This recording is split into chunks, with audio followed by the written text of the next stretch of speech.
Actors के through आके बच्चे अपने पार्टिसिपेट कर रहे हैं, यहाँ करें वहाँ करें, तो इट जस्ट मीन ये प्रोग्राम को सक्सेसफुल बनाने की और बताने की। इसका मैसेज ये है कि हम लोग अपने रीति रिवाज और तहजीब को भूल चुके हैं। आने वाली नस्लें, बेसिकली पुराने लोगों को तो पता है, लेकिन जो आने वाली नई नस्लें हैं वो अपने रीति रिवाज तहजीब को भूल चुके हैं। और ऐसे इवेंट करने से, कॉलेज वगैरह स्कूल वगैरह में करने से हमें ये आगाही हम अपने कल्चर से रोशनास होते हैं, चाहे वो बलोची कल्चर हो, चाहे वो सिंधी कल्चर हो, चाहे वो पंजाबी कल्चर हो या पश्तो हो। तो ऐसे कल्चर्स करने चाहिए जिससे हम अपने रीति रिवाज से रोशनास होते हैं। हिन जो मैसेज ही आहे त हर क़ौम हिते सिर्फ़ु स्टूडेंट सिंधी डिपार्टमेंट जा आहिनि, सिंधी स्टूडेंट्स न आहिनि, बल्कि हर डिपार्टमेंट जा स्टूडेंट्स आहिनि, मिली हिकिड़ो पैगाम था ॾियनि त सिंधी सिर्फ़ु अलॻि न आहिनि, असां हुन सां मिलियल आहियूं ऐं ही सभु ख़ुशी सां था सेलिब्रेट कनि। पर असांजो कल्चर डे आहे, असां ॾाढा हैप्पी आहियूं, तमामु घणो ख़ुशि आहियूं त असांजी यूनिवर्सिटी में इहो फंक्शन अटेंड कयो वञे पियो थो। असांजा उस्ताद आहिनि, थैंक यू। सो ॾाढो हैप्पी आहियूं ऐं हर यूनिवर्सिटी में इहो इंतज़ामात हुजनि ऐं इहो सेलिब्रेशन हुजे।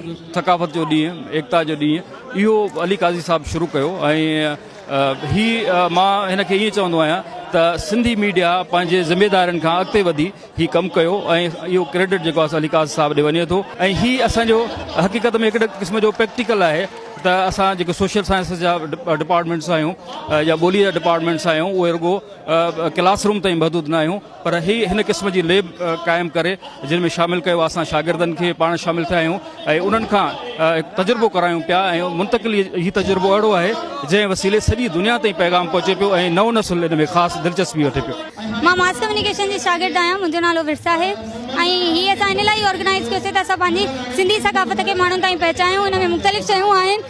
दुनिया जे अंदरि असां पंहिंजो पाण खे मञाइण जे लाइ जेको सक़ाफ़ती ॾियारा मल्हाए रहिया आहियूं त सिंधी क़ौम जंहिं इजिप्ट जी तारीख़, मिस्र जी तारीख़ जेतिरी पुराणी 5000 साल पुराणी आहे, ओतिरी असांजी पुराणी आहे, ओतिरा ई असां पुराणा आहियूं। हीअ अजरकूं, हीअ टोपियूं, हीअ जेके झुमरियूं, हीअ अॼु जूं न आहिनि। यहाँ पे आके हम बहुत इंजॉय करने के साथ हमें यहाँ पे पता भी चल रहा है कि मतलब कि सिंध का कल्चर क्या है, सिंध की सकाफत क्या है और अजरक की मतलब कितनी अहमियत है यहाँ पे, और बहुत कुछ सीखने को मिला।